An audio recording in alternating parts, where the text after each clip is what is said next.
ওনার শায়েখ ডাক দে বলে, ইব্রাহিম বিন আদহাম, 12 বছর তুমি ক্লাস করছো, তাহাজ্জুদের ক্লাস, কিন্তু এখনো তোমার সেই অন্তর থেকে অহংকার যায় নাই।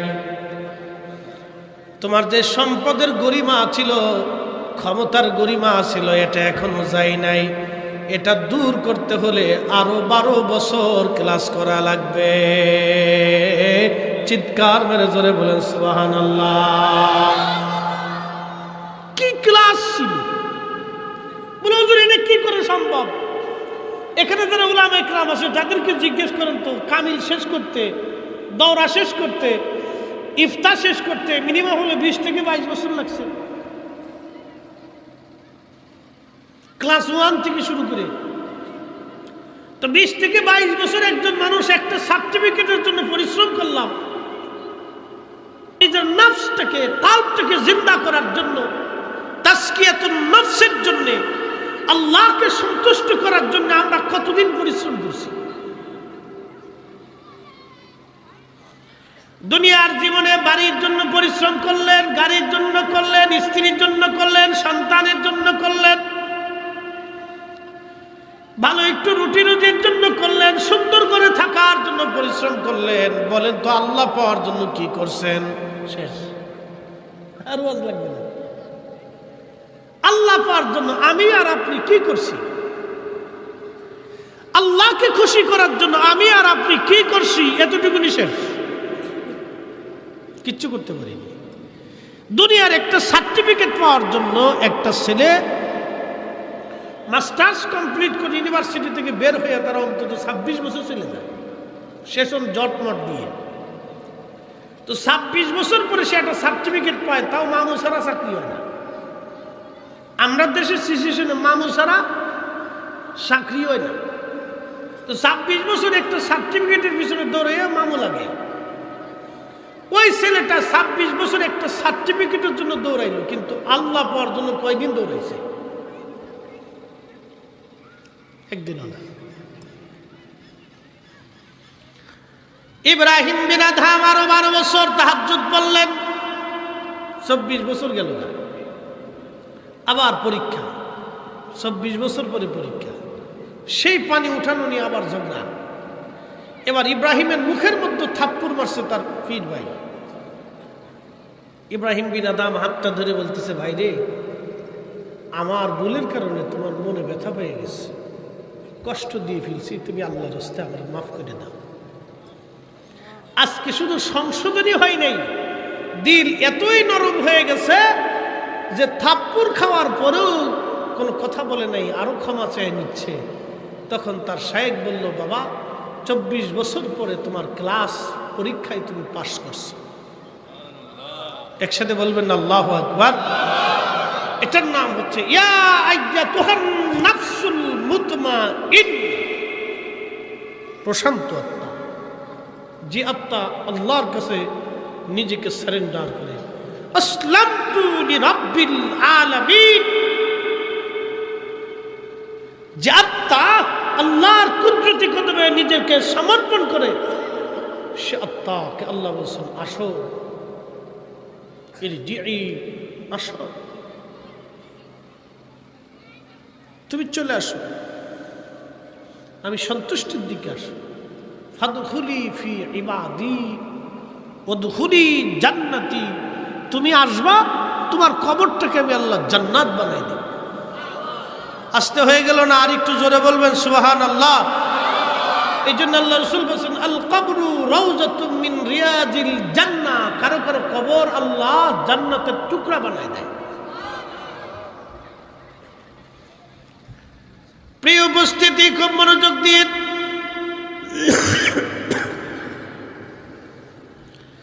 এইরকম নফসের অধিকারী ছিলেন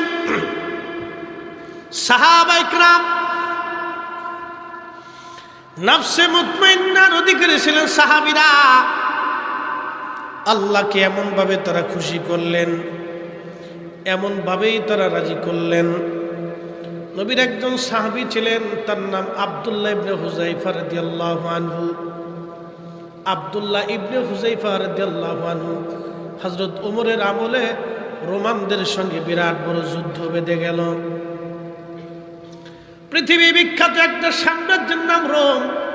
রোম সাম্রাজ্যের সাথে যুদ্ধে অনেক সৈন্য তারা ধরে নিয়ে গেল। হযরত আব্দুল্লাহ ইবনে হুযায়ফা রাদিয়াল্লাহু আনহুকে ধরে নিয়ে গেল। আব্দুল্লাহ ইবনে হুযায়ফা রাসূলুল্লাহ সাহাবী। রোম দেশে নিয়ে যাওয়ার পরে রোম সম্রাট চিন্তা করলো নবীর সাহাবী, তাহলে সাহাবী তো দেখা লাগে, সাহাবীদের ঈমান কেমন পরীক্ষা করার জন্য নিয়ে গেলেন রাজদরবারে। সাহাবী তো সাহাবী, দেখলেই বোঝা যায় তাদের হাল চাল চলন কথাবার্তা এবং তাদের ঈমান আকীদা ছিল ভিন্ন রকম। আল্লাহু আকবার, দেখলেই বোঝা যায় তো তারা রাসূলুল্লাহ সাহাবী। রোম সম্রাট প্রস্তাব দিল, ওগো হুযায়ফা ইবনে হুযায়ফা, আপনাকে আমি আমার কন্যাটাকে আপনার সাথে বিয়ে দিতে চাই।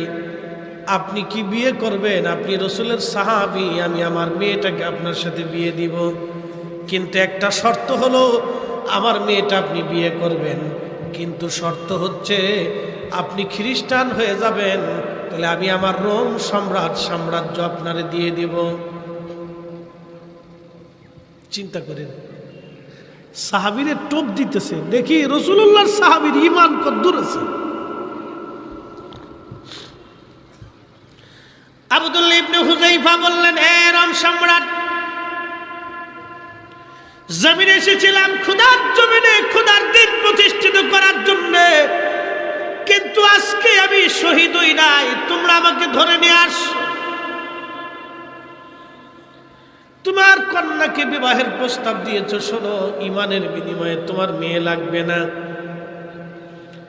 বলতেছে, দেখেন আব্দুল্লাহ ইবনে হুযায়ফা, আমার মেয়েটাকে বিয়ে করবেন এবং শুধু বিয়ে করবেন না, আমার পরেই আপনাকে রোম সাম্রাজ্যের সম্রাট বানিয়ে দেব। আমার মেয়ের জামাতা তো হবেনি, এই রোম সাম্রাজ্যের সম্রাট আপনারে বানাই দিব। আব্দুল্লাহ ইবনে হুযায়ফা বললেন, না, তাও হবে না, এত বড় টোপ আপনি যতই দেন না কেন, ও অবশ্যই আমার ঈমান, এই সামান্য সম্পদের বিনিময়ে ঈমান বিক্রি করব না। একসাথে জোরে বলা যাবে কি সুবহানাল্লাহ? তখন রোম সম্রাট বলল, তাহলে এক কাজ করো, তাদেরকে হত্যা করো। হত্যা করতে হবে কিভাবে? বিরাট বড় কড়াই আনলো, কড়ার নিচে আগুন জ্বালায় দিল, তেল ঢেলে দেওয়া হলো। প্রায় ৮০-৯০ জন তারা সৈন্যদেরকে ধরে নিয়ে গেছিল মুসলমান। তাদের ভিতরে একজনকে ধরে নিয়ে হযরতে আব্দুল্লাহ ইবনে হুযায়ফার সামনে ওই তেলের কড়ার মধ্যে রোম সম্রাট ছেড়ে দিল। একজন একেবারে চামড়া গোশতগুলি ছন্ন বিচ্ছিন্ন হয়ে ওই জ্বলন্ত তেলের মধ্যে সে শহীদ হয়ে গেল।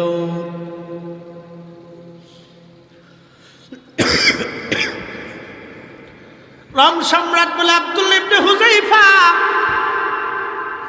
তুমি যদি বাঁচতে চাও এখনো সময় আছে, কালেমা ছেড়ে দাও, আমার মেয়ে বিয়ে করো, সাম্রাজ্য দিয়ে দিব, আর যদি না করো তেলের কড়ার মধ্যে ছেড়ে দিব। হযরত আব্দুল্লাহ ইবনে হুযায়ফা বললেন, না, আমি শহীদ হয়ে যাব, কিন্তু বেঈমান হতে পারবো না, আমি রাসূলুল্লাহ সাহাবী। তারে ধরে নিয়ে যাওয়া হচ্ছে, তেলের কড়ার মধ্যে ছেড়ে দেওয়া হবে। হযরত আব্দুল্লাহ ইবনে হুযায়ফা রাদিয়াল্লাহু আনহু তখন কাঁদতেছিলেন, আর রোম সম্রাটের সৈন্যরা দৌড়াই গেল। সম্রাট আব্দুল্লাহ ইবনে হুযায়ফা কাঁদতেছে, মনে হয় সে ভয় পাইছে। আব্দুল্লাহ ইবনে হুযায়ফা তখন কাঁদতেছে, তো সৈন্যরা দৌড়ে যে বলতেছে উনি ভয় পাইছে, ভয় না বলে কাঁদতো না। সম্রাট আবার আসছে, সম্রাটের চিন্তা, কেঁদে ফেলছে যেহেতু, তো ডরাই গেছে, ভয় পেয়ে গেছে, যেহেতু কেঁদে ফেলছে সেহেতু ভয় পাইছে। সম্রাট এসে বলল, হুযায়ফা ইবনে হুযায়ফা, তুমি তো ভয় পাইছো, কেঁদে ফেললা যেহেতু, তাহলে তুমি এক কাজ করো, আমার মেয়েটা বিয়ে করো, সাম্রাজ্য দিয়ে দিব। আব্দুল্লাহ ইবনে হুযায়ফা ডাক দিয়ে বলেন, বেটা মালুন, অভিশপ্ত, তুমি মনে করছো আমি কাদার কারণে আমার ঈমান দুর্বল হয়ে গেছে? আমি এই ভয়ে কাঁদতেছি না যে তুমি আমার শহীদ করবা, তেলের মধ্যে ছেড়ে দিবা, আমি মারা যাব, মৃত্যুর জন্য আমি কাঁদি না, আমি একটা আফসোসের জন্য কাঁদতেছি।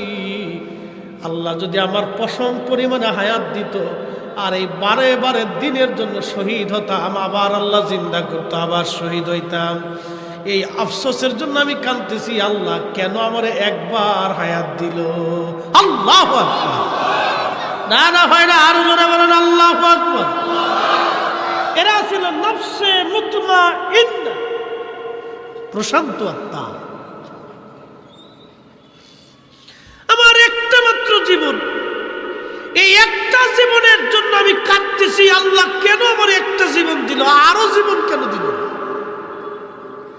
আল্লাহ যদি আমারে আমার পশম পরিমাণ সমান জীবন দিত, ওই জীবনটা আমি শাহাদাতের জন্য নির্বাচিত করতাম।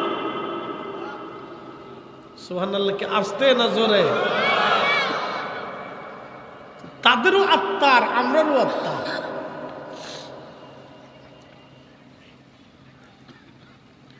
বন্ধু আমার, তখন সম্রাট বলতেছে, তাহলে এক কাজ করা, তুমি আমার কপালের মধ্যে চুমা দিলে আমি তোমার মুক্ত করে দেব।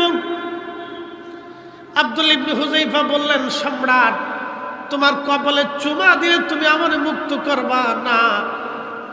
চুমা দিব না। চুমা দিতে পারি যদি সকল মুসলমানদেরকে মুক্ত করে দাও।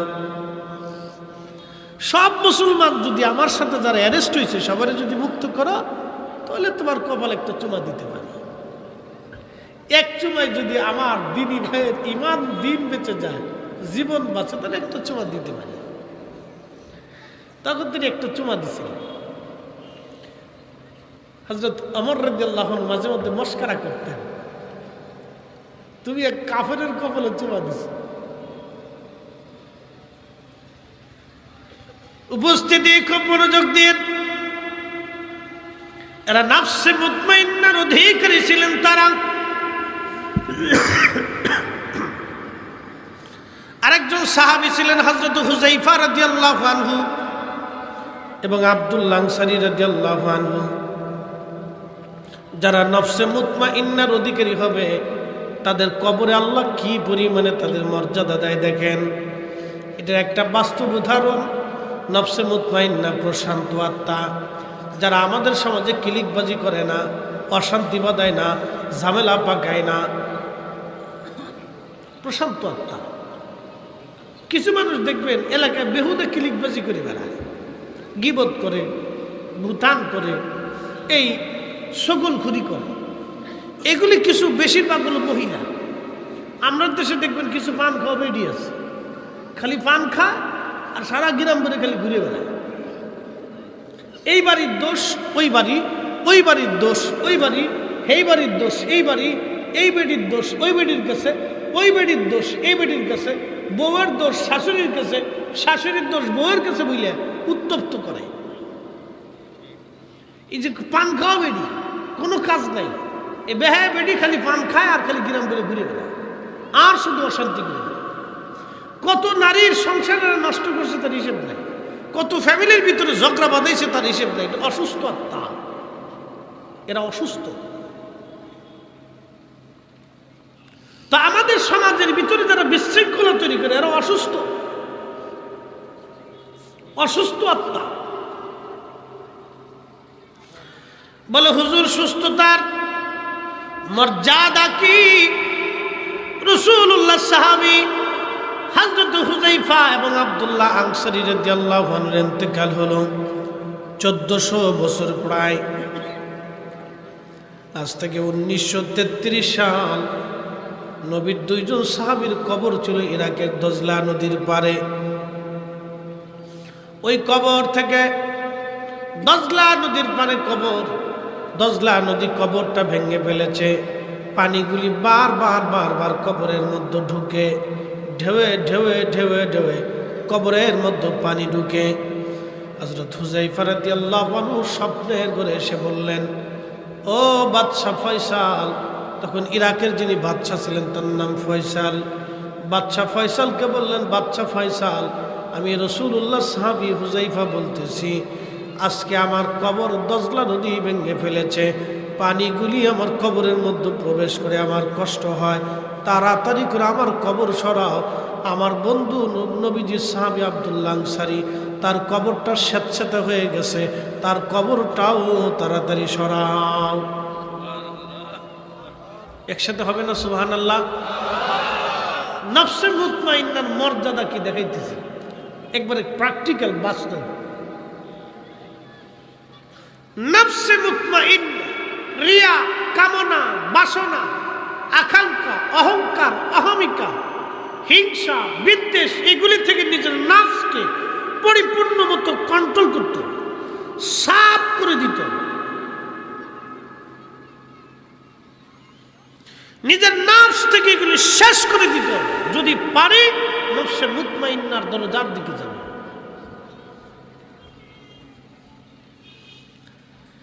কারো প্রতি বিদ্বেষ রাখা, অহংকার রাখা, হিংসা রাখা, কামনা, বাসনা, রিয়া, কুরিপুগুলি, খারাপ কাজ থেকে নিজেকে সবসময় নিবৃত রাখা, নফসে মুতমাইন্না, নিজের নফসটাকে আল্লাহর দিকে রুজু রাখা। হাইয়া আলাস সালাহ, সালাতের দিকে আসো, তখন ওই নফস আর দেরি করবে না, দৌড়ে মসজিদে চলে যাবে। তার দিলটাকে, নফসটাকে মসজিদের দরজার সাথে বেঁধে রেখে আবার চলে আসবে। হাইয়া আলাস সালাহ যখন বলে আবার মুয়াজ্জিন ডাক দিবে, আবার অন্তরটা দৌড়ায় চলে যাবে। সামনে কোটি কোটি টাকা থাকবে, কিন্তু হারাম, 1 টাকাও ধরবে না। বিশ্বের সমস্ত সম্পদ তার সামনে উন্মুক্ত থাকবে, কিন্তু হারাম, একটা সম্পদ 1 কোণা থেকে ধরবে না। এটার নাম নফসে মুতমাইন্না, প্রশান্ত আত্মা। দুনিয়ার হারাম থাকবে কোটি কোটি, উহুদ পরিমাণ স্বর্ণ যদি থাকে সামনে, কিন্তু হারাম, সে একটা টুকরাও ধরবে না। এটার নাম নফসে মুতমাইন্না, প্রশান্ত আত্মা। রাসূল কারীমের সাহাবী হুযাইফা স্বপ্ন দেখাচ্ছে, শুনছো বাদশা, আমি নবীর সাহাবী, কবর ভেঙে গেছে, দাজলা নদীর পানিগুলি কবরের মধ্যে ঢুকে, তাড়াতাড়ি করে কবর সরাও। প্রথম রাত স্বপ্ন দেখাইলেন, বাদশা ফয়সাল কর্মব্যস্ততায় স্বপ্ন ভুলে গেলেন। দ্বিতীয় রাত্রিবেলা আবার নবীর সাহাবী স্বপ্ন দেখায়, শুনছো বাদশা ফয়সাল, আমি রাসূল কারীমের সাহাবী হুযাইফা বলতেছি, আমার কবর স্যাঁতস্যাঁতে হয়ে গেছে, কবরের মধ্যে পানি ঢুকে, আমার বন্ধু নবীর সাহাবী আব্দুল্লাহ আনসারী, তার কবরটা নষ্ট হয়ে গেছে, তাড়াতাড়ি করে কবর সরাও। দ্বিতীয় রাত্রে স্বপ্ন দেখাইল, কিন্তু স্বপ্ন বাদশা ভুলে গেলেন। তৃতীয় রাত আবার স্বপ্নে আসছে, একই স্বপ্ন দেখাইল, তৃতীয় দিনেও বাদশা ভুলে গেল। পরের দিন যিনি ইরাকের গ্রান্ড মুফতি ছিলেন, প্রধান মুফতি, মুফতি সাহেবকে আল্লাহর নবীর সাহাবী স্বপ্ন দেখায়, বলেন, মুফতি, আমি রাসূলুল্লাহর সাহাবী হযরত হুযাইফা বলতেছি, আমার কবর দজলা নদীর একবার ভেঙেছে, কবরের ভিতরে পানি প্রবেশ করে ঢেউে ঢেউে। আমার বন্ধু রাসূলুল্লাহর সাহাবী আব্দুল্লাহ আনসারীর কবর স্যাঁতস্যাঁতে হয়ে গেছে, তাড়াতাড়ি করে কবর সরাও। বাদশারে আজকে 3 রাত স্বপ্ন দেখেছি, বাদশা কোনো ব্যবস্থা করে নাই, অতএব তাড়াতাড়ি করে কবর সরাও।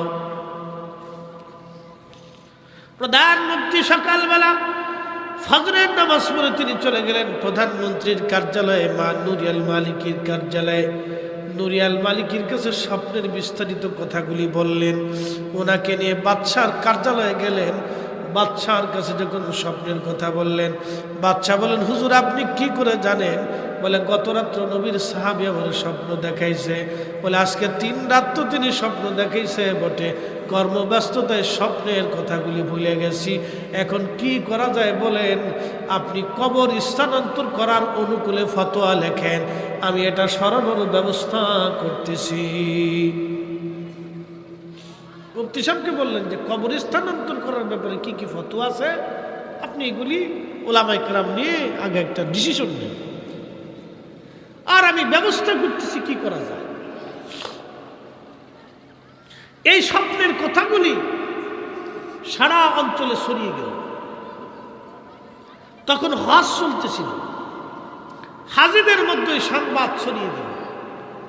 পৃথিবীর বিভিন্ন জায়গা থেকে মেইল আসতে লাগলো বাদশার কার্যালয়ে, আমাদেরকেও একটু রাসূলুল্লাহ সাহাবী দেখার সুযোগ করে দিতে হবে। একসাথে বলবেন আল্লাহু আকবার। আমরাও রাসূলুল্লাহ সাহাবী দেখে ধন্য হইতে চাই, কারণ যিনি নবী দেখছে তার মধ্যে ঈমান থাকলে সে জান্নাতি। যাকে রাসূল, যাকে নবীকে যে দেখেছে এবং তাকে যে দেখলো, তার মধ্যে ঈমান থাকলেও আল্লাহ তাআলা মাফ করে দেবেন। এই জন্য রাসূল বলেন, খায়রুল কুরুনি সুম্মাল্লাযীনা ইয়ালুনাহুম সুম্মাল্লাযীনা ইয়ালুনাহুম।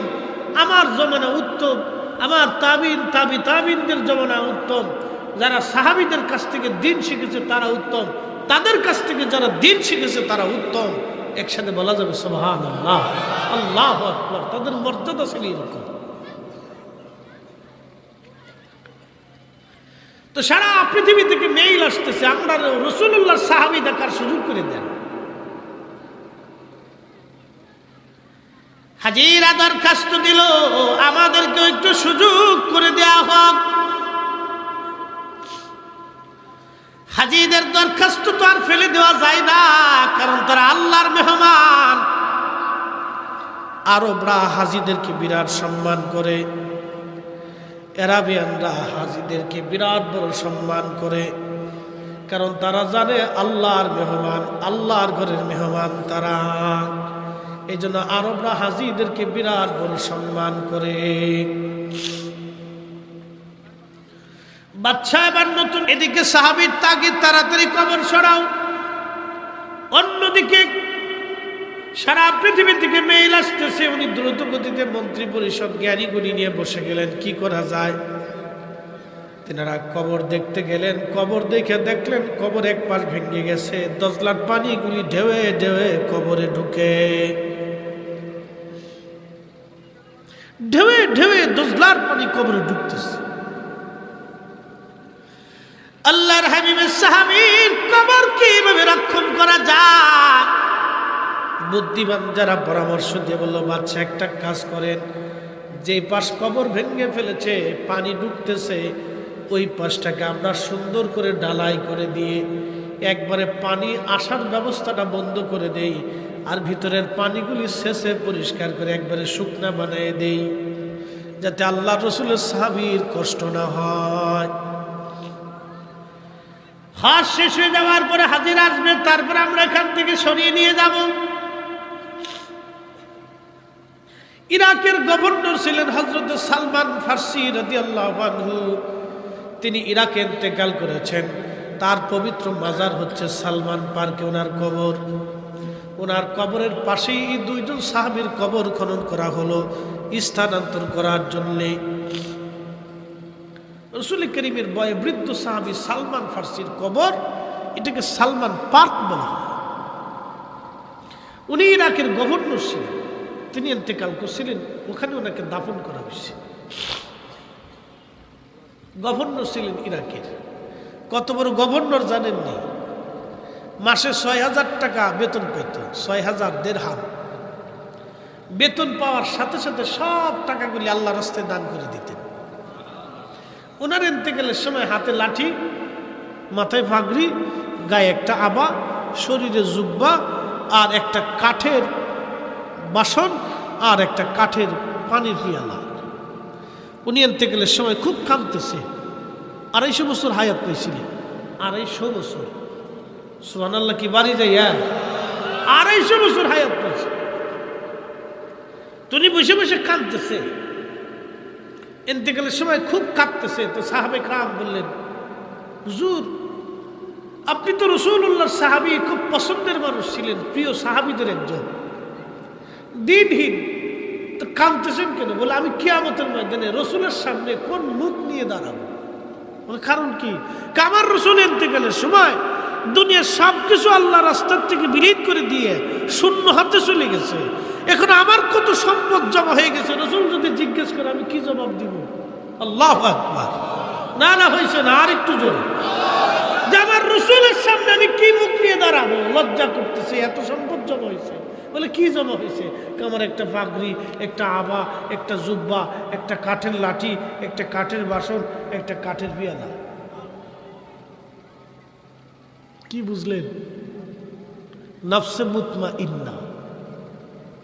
এদের কবরের ভিতরে তাদের দেহ ফসে না, মাটিতে খায় না, ফুকায় ধরে না, কাফনের কাপড় নষ্ট হয় না। নফসে মুতমাইন্না, ফাদখুলি ফি ইবাদি ওয়াদখুলি জান্নাতি। তাদের কবরকে আল্লাহ জান্নাত বানায় দেয়। একসাথে বলবেন না আল্লাহু আকবার। বলে হুজুর কি করে সম্ভব? মায়ের পেটের ভিতরে বাচ্চা যেইভাবে নিরাপদ থাকে, আল্লাহ ওয়ালাদের কবরের ভিতরে আল্লাহ তাদেরকে ওইভাবে নিরাপদ রাখে। একসাথে বলবেন না মারহাবা।